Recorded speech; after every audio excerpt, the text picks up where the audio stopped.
A viewer wants to know if her library should have separate social media accounts for her teenage audience. It's a great question. I'm going to share some pros and cons, and spoiler alert, my cons list is longer in this episode of the Library Marketing Show. Hi, everyone. I'm Angela Hursh from superlibrarymarketing.com. Head on over there and hand over your email address. I'm not going to do anything with it except send you a notification every time I post a video or an article. You can sign up for those in the bottom left corner of the website. And we're going to start today's episode with kudos, which is going to High Plains Library District. I'm going to put a link to this down below. It is a very simple post that they put on Facebook, but I loved it. Basically, it's a meme of Taylor Swift at the Grammys, I think. I'm not really sure, but they used it in a way that promotes the library. It's funny. It's a great use of humor, and it promotes their summer reading program, which I think is just brilliant and awesome. So I just wanted to give them a shout out. Check out the post below. Great job, High Plains Library District.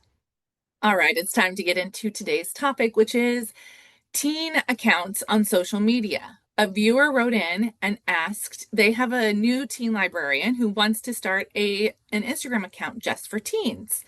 And this library marketer wanted to know if that was a good idea. So I've got pros and cons to help you make the decision. Let's start with the pros.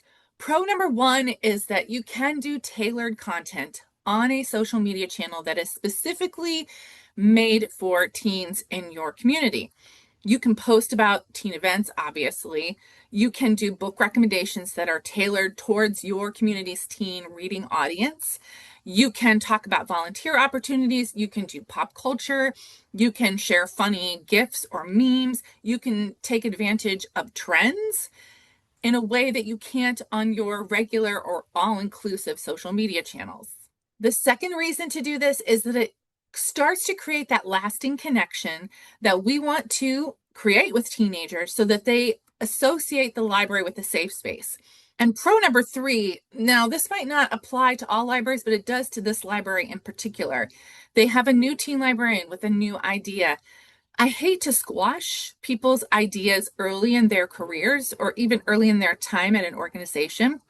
So having your teen librarian start an Instagram just for teens gives them a sense of power, helps them to kind of get to know their teen audience even better, teaches them about looking at data if they don't know that, looking at insights, adjusting content accordingly. So it's a great career opportunity for your teen librarian.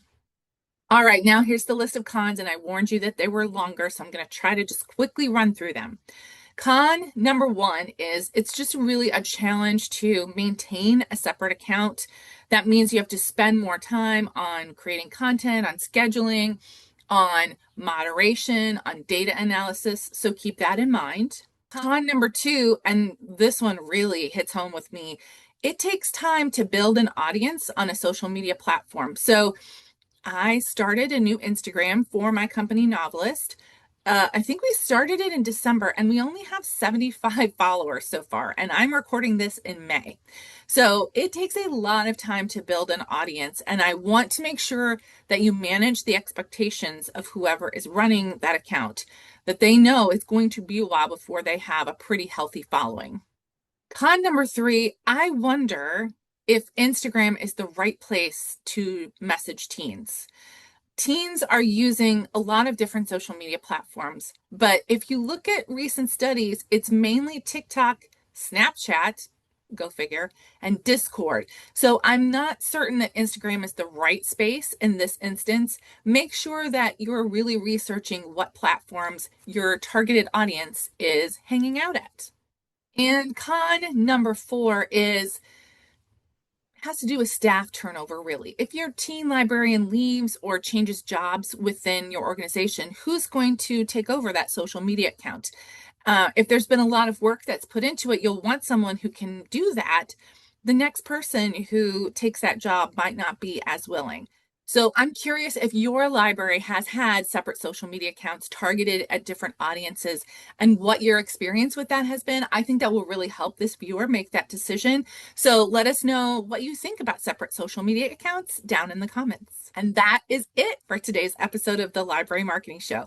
But You can keep learning on my channel. I've got lots of videos, hundreds of videos with tips for library marketing.